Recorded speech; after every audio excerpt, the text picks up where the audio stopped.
mar chu a chung khar le a rin sem ma le a chau va chua tagin vlei tho va sui lunguna lo hanin anun ape a rin sem ma na chu mi thi he anda rakir jang mo tharawin nu le pa kan kal tak mi tharau fa chom than ding in mi thi he ni le thare in kan ra na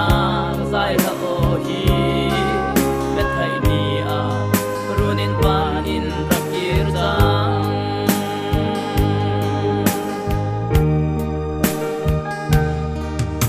biak runin chung le kan ram te a tuan na rel yau kha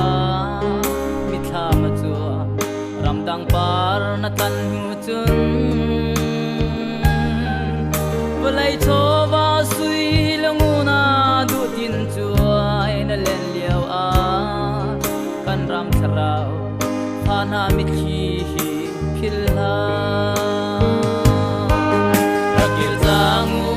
tharawin nu le pa kan kal tak mi tharau fa chom than ding in mi thi he ni le thare in kan ta na sai la o hi le thai ni a runin pan in rakir jang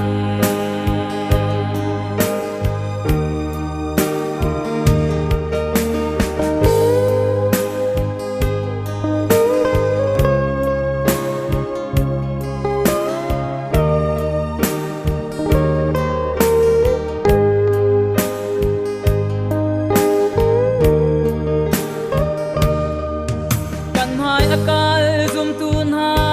chu an pa thian rian an tuana har na kuarin anun na tiang zong an pe na tuar khau him lo mona pathian cha rol tam ki hal har na pin a chu anun ni an ha go akir jang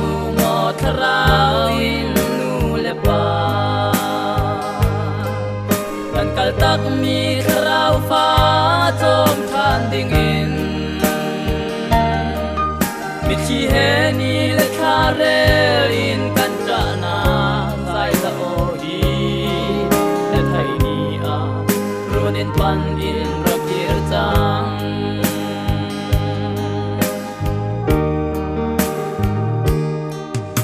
chian pek mi na phim nak le tharau thiam nam kun zaki na pathian le na ram cha mang lo in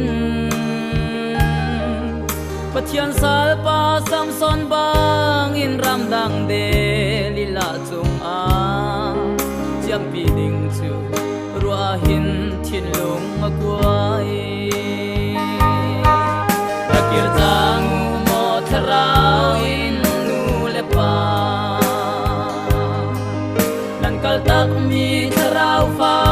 chom than ding in mi chi he ni le thare in kan ta na zai la o hi na thai ni a runin pan in rakir jang na thai ni a runin pan in rakir jang